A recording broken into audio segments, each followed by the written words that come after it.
Bismillahirrahmanirrahim. Assalamualaikum. This is me, your host Happiness Wali, and I am student of Reha School Islamabad campus. Today my topic is tracking the roots of apology. So, my first question is, what does the word apology mean?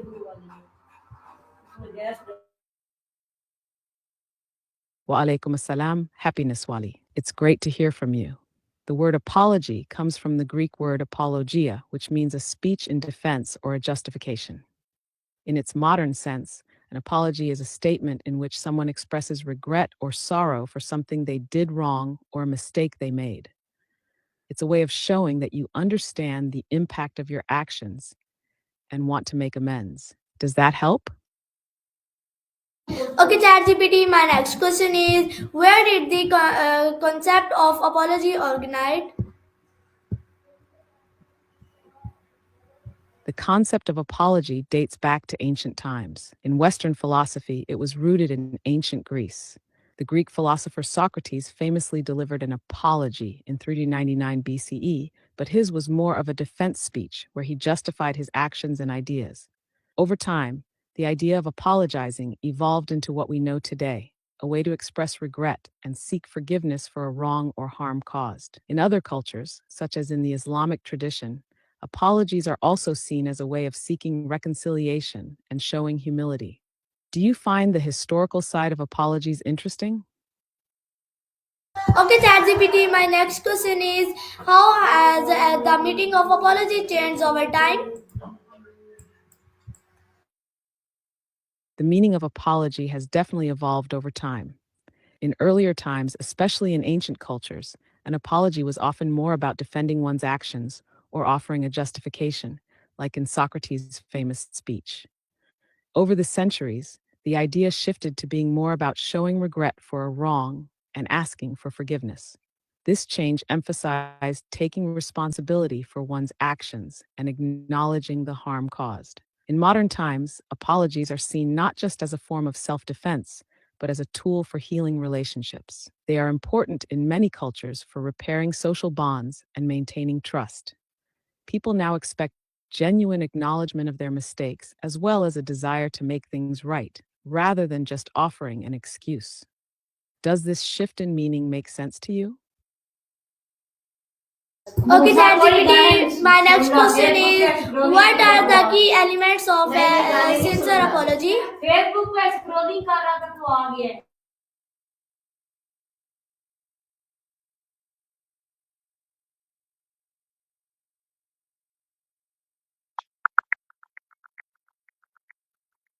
I couldn't find any information about the website bulldogstogo.in. It might not be active or available. However, I did find a Facebook page for Bulldog To Go restaurant delivery service in Starkville, Mississippi. They offer food delivery services and are currently hiring drivers.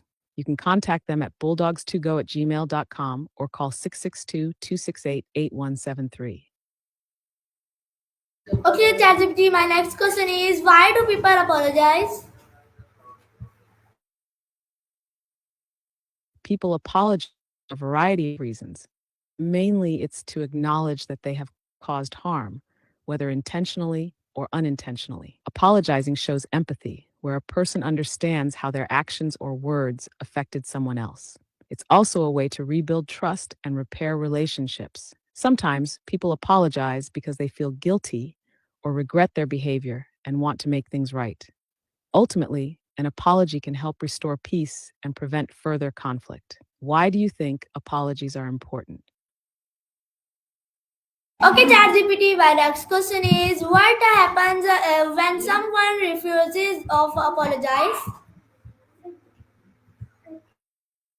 When someone refuses to apologize, it can lead to unresolved tension or conflict. The person who feels wronged may feel hurt, disrespected, or unimportant, which can damage trust in the relationship. Over time, this can cause emotional distance or even the breakdown of the relationship. On the other hand, the person refusing to apologize may feel defensive, stubborn, or unwilling to admit fault, which can make it harder to move forward.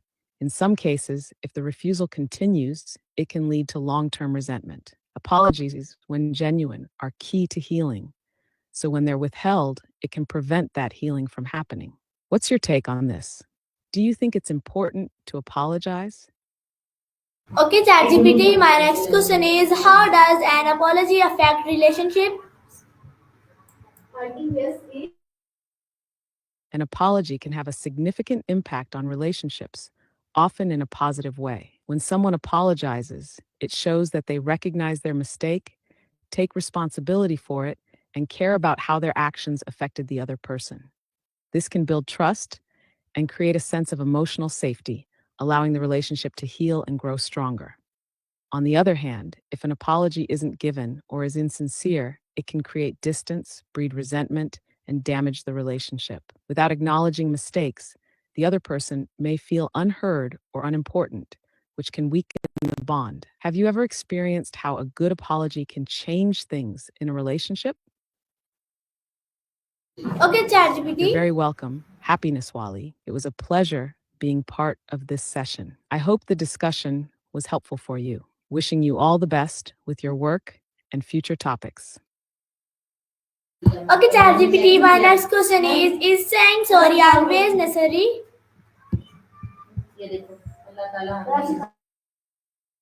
A sanctuary can be necessary depending on the context. In general, a sanctuary refers to a place of safety, refuge, or peace. It can be necessary for people who need a break from stress, conflict, or danger. For example, animals in danger often need sanctuaries for protection, and people may seek sanctuaries during tough times for emotional or physical healing. However, whether it is always necessary depends on the individual and the situation. Some people might find peace in solitude, while others may seek sanctuary in community or support from others. What do you think? Do you find a sanctuary necessary for yourself sometimes? Okay, ChatGPT, my next question is what is the difference between an apology and the excuse?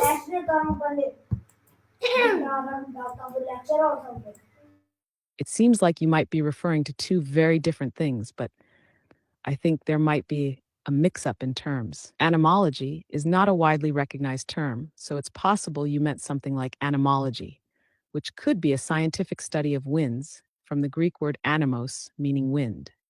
However, if you meant animology in another context, feel free to clarify. On the other hand, Gatsby likely refers to The Great Gatsby, the famous novel by F. Scott Fitzgerald, which tells the story of Jay Gatsby and his quest for love and social status in the Roaring Twenties.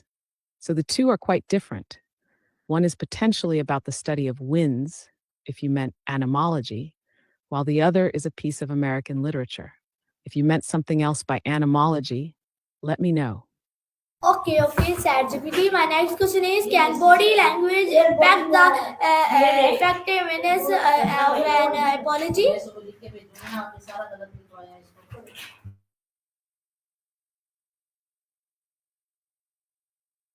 Language can definitely impact the effectiveness of an apology. When someone apologizes, their body language can either reinforce or contradict their words. For example, making eye contact, using a sincere tone, and having open body language, like uncrossed arms, can show that the apology is genuine and heartfelt. On the other hand, if someone avoids eye contact, stands with their arms crossed, or seems disinterested, it can make the apology seem insincere or forced. Body language helps communicate emotions that words alone might not fully express. It can make the apology feel more real and meaningful. Or if off putting, it can make the person feel like the apology isn't genuine. What do you think? Have you noticed body language affecting apologies you've received or given? Okay, ChatGPT. My next question is how do different cultures view apologies? ये बहुत अच्छा सवाल है.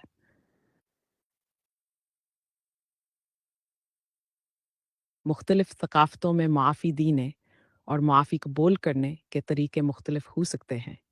कुछ थकाफ़तों में माफ़ी को बहुत अहमियत दी जाती है और इसे ताल्लुकात को ठीक करने के लिए ज़रूरी समझा जाता है.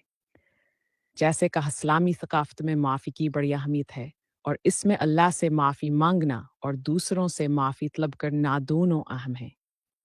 दूसरी तरफ कुछ थकाफ़तों में माफ़ी कम दिखावे की जाती है और ज़्यादातर अमली तौर पर ताल्लुकात की मरम्मत करने पर तवज्जो दी जाती है, जैसे कि माजरत के बजाय लोगों को अच्छे तरह से समझा कर अमली तौर पर साबित करके रिश्ता ठीक किया जाता है। तो माफ़ी का तरीका मुख्तलिफ सकाफ़तों में ताल्लुकात की नोयता और कम्युनिकेशन के अंदाज पर मुनहसर होता है। आपको क्या लगता है कि आपकी सकाफ़त में माफ़ी किस तरह की जाती है? Okay, ChatGPT. My next question is: are there cultures where people really apologies? Yes, there are cultures where people may rarely apologize or where apologies are less commonly given. In some cultures, there is a strong emphasis on preserving face or maintaining dignity, both for oneself and others. For example, in certain East Asian cultures like Japan and China, there is a focus on harmony and avoiding direct confrontation.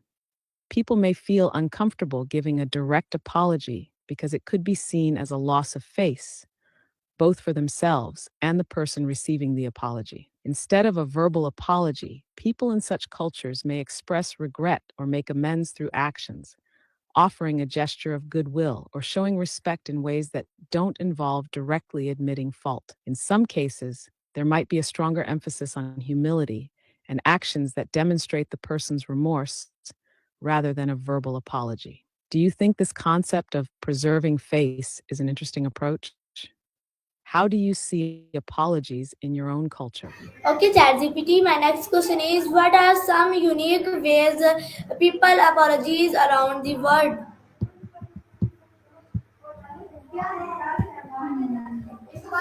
There are some really unique and interesting ways people apologize around the world.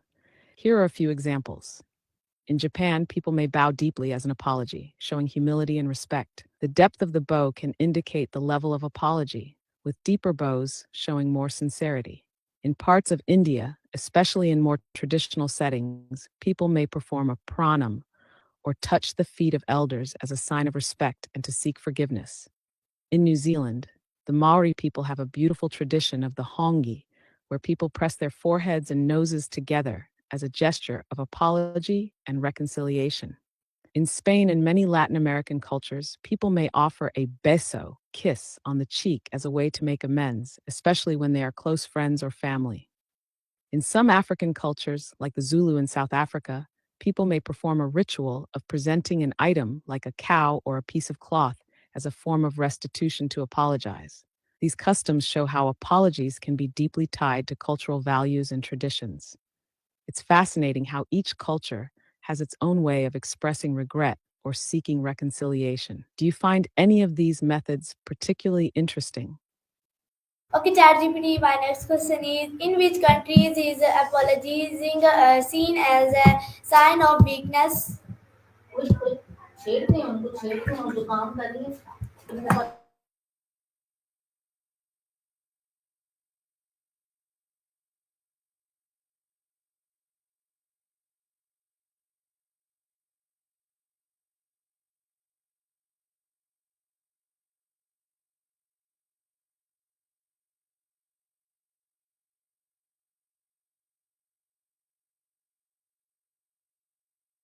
It sounds like you're asking about a place where apologizing might be seen as a sign of weakness. In some cultures, especially in parts of East Asia such as Japan and China, publicly admitting fault or apologizing too openly can be perceived as a loss of face or a sign of weakness. These cultures tend to emphasize maintaining dignity and avoiding public displays of vulnerability. However, it's important to note that these perceptions vary depending on the context and the relationship between the people involved. In some cases, actions speak louder than words, and making amends through deeds might be more important than offering a direct apology. Does that answer your question? Would you like to learn more about any specific culture? You're very welcome. I'm glad I could help. If you ever have more questions, feel free to reach out. Okay, ChatGPT. My next question is: how do formal apologies work in Japanese culture?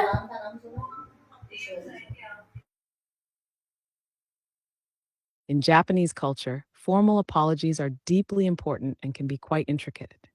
When someone apologizes, especially in a formal setting, They typically follow certain customs that reflect respect and humility. Here's how formal apologies usually work. 1. Bowing. The bow is an essential part of a formal apology in Japan. A deeper bow indicates a greater level of apology. For a serious apology, a person may bow deeply, showing regret and sincerity. 2. Verbal apology. Phrases like "mushwarimasen" or "sumimasen" are used to express regret. "Mushiwake arimasen" is particularly formal and signifies deep apology. The phrase "sumimasen" can be used for less severe situations, but still expresses regret. 3. Written apologies. In business or formal contexts, people might write a formal letter of apology.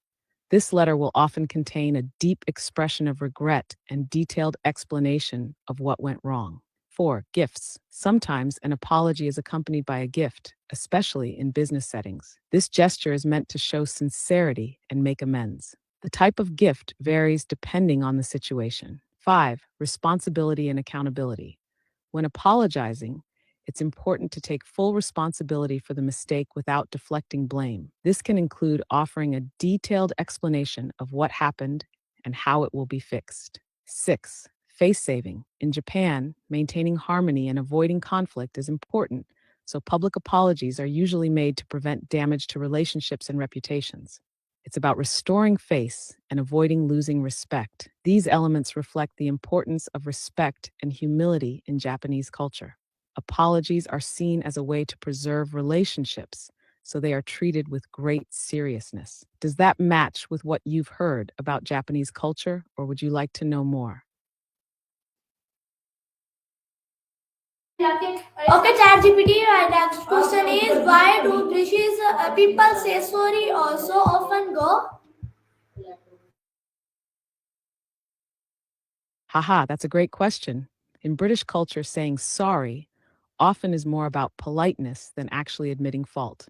It's deeply ingrained in the way people interact and is used as a way to acknowledge inconvenience or make situations feel more comfortable. For example, if someone bumps into you on the street, they might say sorry, even if it wasn't their fault.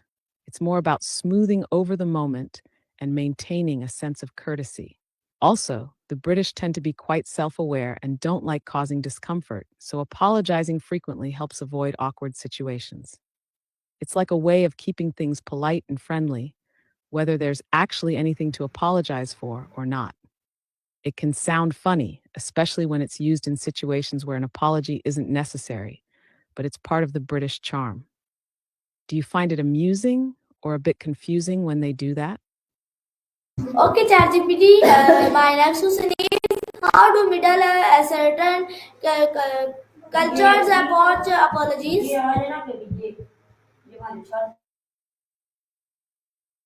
Developing a culture around apologies involves creating a shared understanding of what an apology means, why it's important, and how it should be expressed. Here's how it can develop. 1. Social norms and values. A culture of apology starts with societal norms that emphasize the value of taking responsibility and showing empathy. Families, communities, and schools teach children that apologizing is a way to repair relationships, show humility, and demonstrate respect for others.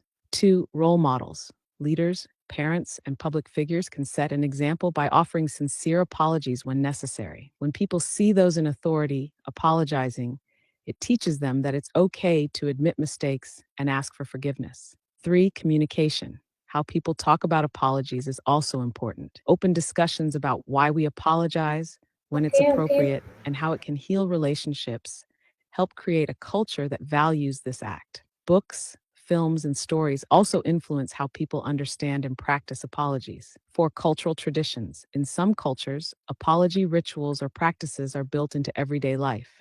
These traditions teach people that apologies aren't just about words, but also about actions, gestures, or even giving gifts to show sincerity. 5. Education. Teaching empathy, conflict resolution, and emotional intelligence in schools can help children understand the importance of apologies from an early age. This can create a generation that is more comfortable with acknowledging mistakes and making amends. 6. Public awareness. Media and social platforms also play a role in shaping how apologies are viewed. Whether it's celebrities, politicians, or regular people, Seeing public apologies can influence how society perceives the act and its significance. Through these means, we can build a culture where apologizing is seen as an important part of maintaining strong, respectful relationships. It also helps us understand that everyone makes mistakes, and it's okay to take responsibility and make things right. Do you think this kind of culture can help reduce misunderstandings and conflicts?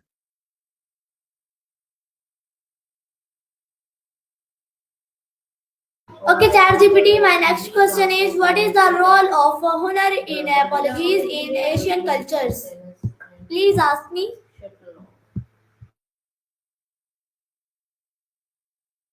In many Asian cultures, honor plays a significant role in how apologies are given and received. The concept of honor is deeply connected to personal dignity, family reputation, and social standing. When an apology is made, it's not just about admitting fault, it's also about protecting or restoring honor, both for the person apologizing and the person receiving the apology. For example, in cultures like Japan and Korea, there is a strong emphasis on saving face, which means preserving one's dignity and reputation. Apologies are often performed in ways that show deep respect for the other person, ensuring that their honor is not diminished by the situation. In some Asian cultures, formal apologies can be elaborate and include specific gestures or rituals that reflect the seriousness of the offense and the desire to restore harmony. This may include bowing deeply, offering symbolic gifts, or publicly acknowledging one's mistake in a way that shows humility and respect for the other person's honor. Honor in apologies also influences how an apology is perceived. A well done apology can elevate the reputation of the person who apologizes, while a poorly executed one can damage both parties' honor and relationships. Would you like to explore how these concepts of honor and apology are observed in a specific Asian culture? ChatGPT, my next question is do indigenous tribes have traditional ways of apologizing? Please ask me.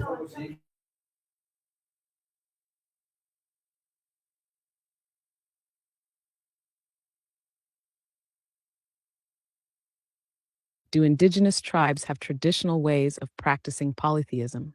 Many indigenous cultures around the world follow polytheistic beliefs, where they honor multiple gods, spirits, or deities associated with various aspects of life, nature, and the cosmos. These beliefs are deeply rooted in their traditions, rituals, and worldviews. For example, Native American tribes have different spiritual practices, often honoring a variety of spirits linked to animals, plants, and natural forces.